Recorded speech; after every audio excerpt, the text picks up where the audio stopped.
And hello, everyone. Your boy NUNZI here, sending love and vibes. I hope everyone's well. Super, super excited to talk about a very deep, profound topic. Oh my gosh, guys, I've been practicing this and it's pretty mind blowing.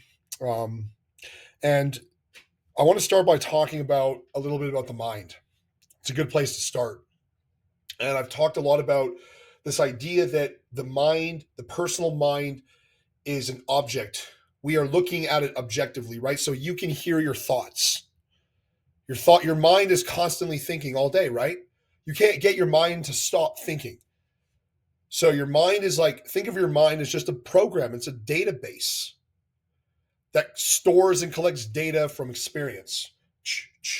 But you are consciousness. So you are the observer to this program, this factory, this thing that doesn't stop. It's like overdrive. It's a city that never sleeps, like New York, right? But you're just a spectator. You're observing it. This is so powerful to understand. This is step one. Step one of the separation of the conscious, the self, of the mind. To sit in the seat of self is what it's called. This is important because once you do that, once you separate yourself from the mind, you can begin to listen to it. So now you're understanding, okay, so I'm listening to the thought that makes me feel bad about myself. You're fat. You're not good enough. You're not good enough. You're not worthy enough. You know, these thoughts that you have constantly, right? You listen to them. Now, most people don't realize that they're separate. They believe they are the mind, they are the product of the thought. So they believe that the thought that I'm not worthy is them until they have the realization that they're not that. They're just listening to it and they're going for the ride. You can dance. I always say it takes two to fight, takes two to tango. Think of your mind as your dance partner or your fighter. You can't fight someone who doesn't want to fight.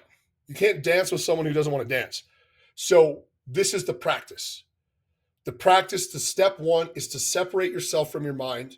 Realize that your mind is doing its own thing. It's wacky. It's just all over the place. I like to think of the mind as a child who has children. Children are all over the place. They have temper tantrums. What do you do when a child has a temper tantrum? The good parenting, in my opinion, would be to probably just let it have it. Like not even interfere, right? Like to a degree. Because after a while, the kid will probably stop. It's not going to have a temper tantrum forever. I mean, I don't know. I'm not a dad yet. But the point is I would believe so it's just no different than the mind. Let the mind have its temper tantrums. As a parent, as a good parent, you would sit there and you would just be there to support the child through the temper tantrum. You're going to be there to support your mind through its madness, its craziness. Remember, the mind is only a record of the past. It has no truth. The past no longer exists. Your past means nothing. It literally means nothing. If you're sitting there living in your past, you can't live in the now. So your whole life is built upon past experience. So you can't experience the present moment. That's why this is fundamental for freedom, to live without suffering. So step one, we've talked about this. Separate yourself from that mind that's just incessantly chatting, that's based on previous sets of programs. Okay. Now, step two, once you understand that, when your mind is having a temper tantrum, don't listen to it.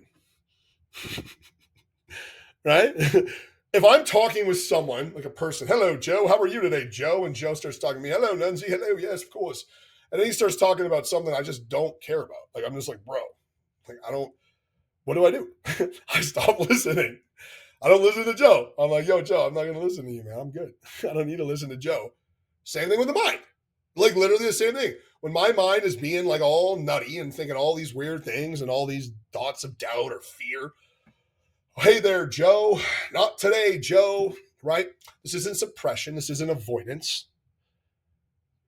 You have to practice being comfortable when your mind is having a temper tantrum and not be reactive to it. Because if you get sucked, it's so, and this is the easier said than done part because you can get sucked in so quick. Like, boy, oh boy, you let your guard down for half a second, you're on that anxiety train, baby. you're just ripping, and then you're just doing crazy things to try and fix it, like take drugs or drink or run around and have a bunch of relationships, whatever. You know what I mean? So you got to like practice being conscious, being present. That's why meditation. Why do I've done so much spiritual, just like I've listened to many lectures and read many, many books and have had many experiences. It's all that everybody talks about meditation, meditation, meditation, meditation, meditation.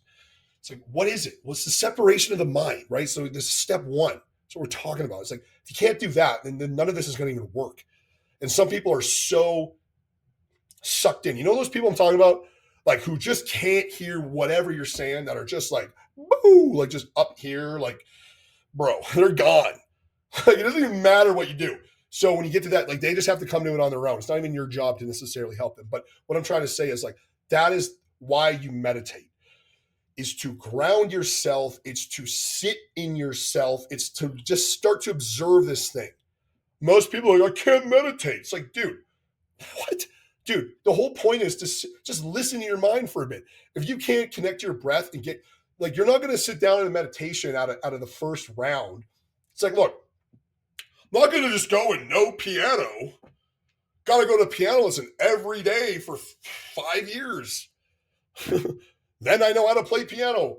Meditation is the same thing. You got to practice. So if you're like just a space case, all over the place, rat racer, it's like, dude, yes, meditation will be very interesting for you, because when you close your eyes and you just try to focus on your breath, you'll see immediately how chattery your mind is. Did you know that like with practicing meditation and just being conscious, that you can reduce the thoughts? Like you don't have to have a million thoughts going on. If you have a million thoughts going on, you're flying in that thing.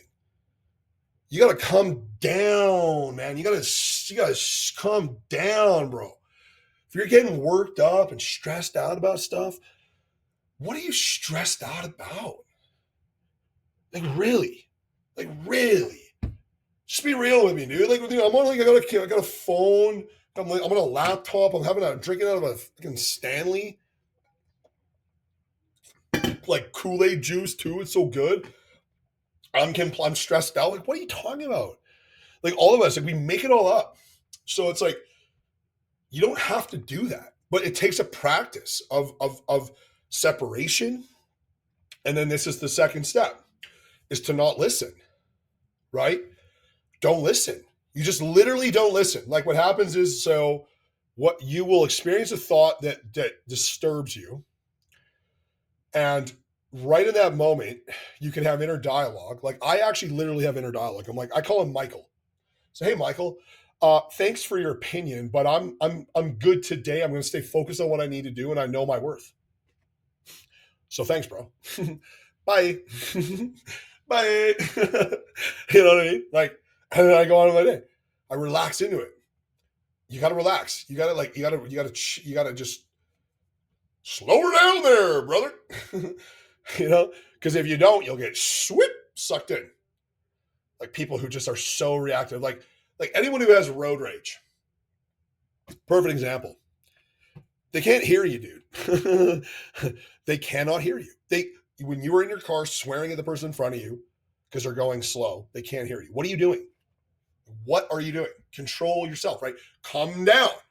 Don't be so mad. Or do it, or like choose it, right? But it's not a fun way to live. I mean, I don't know. That's also an opinion.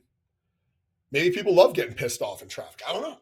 I'm just saying, for me to practice the sitting in the seat of self, becoming conscious aware of being here.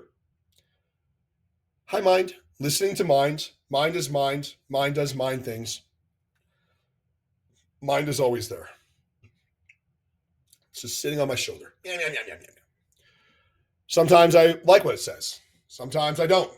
I can choose to listen to it or not. Pretty much that simple. It is that simple. But it's practice. Most people just don't practice. Like, it's just so funny to me. Like, I just find it so funny. I'm just like, come on, man. Like, it's like, so like I deal with clients who are just so stressed out. and are running around from all these things, just running and crazy, like stressed. I'm so stressed out. They're always, I'm so stressed out. It's like, dude, and you won't set aside 5 minutes to like be able to like, there's a solution. There is a solution to the problem that you're experiencing, but you just won't even look at the solution. You're just too immersed in your problem to even say, oh, wait a sec. So if I actually slow down a bit, have some self, reflection, take some time to go out and walk and catch a sunset, that, oh, go for a workout, feed myself properly, like oh, I'm not stressed out anymore. This stuff's not a big deal. When you get to a point in your life where you realize none of it's a big deal, you've done it. You've done it. It's not a big deal. Nothing is a big deal. You make it a big deal because you're sucked into the mind. Anyway, to reiterate for a final time, it's imperative that you work on the separation of the mind. It's a program, it's a factory that's part of the system, just like as your heart. We didn't talk too much about your heart today. Same idea. Your heart has all these feelings. You feel your feelings, but you're not your actual feelings. You're feeling them. Once again, you're just observing these things. You are separate from them. You are consciousness. That's what you are. You are like, think of this thing as a machine, and you are like the battery in the machine. You are giving this machine life, but these are all the parts, but you're separate from it. Stop listening to it.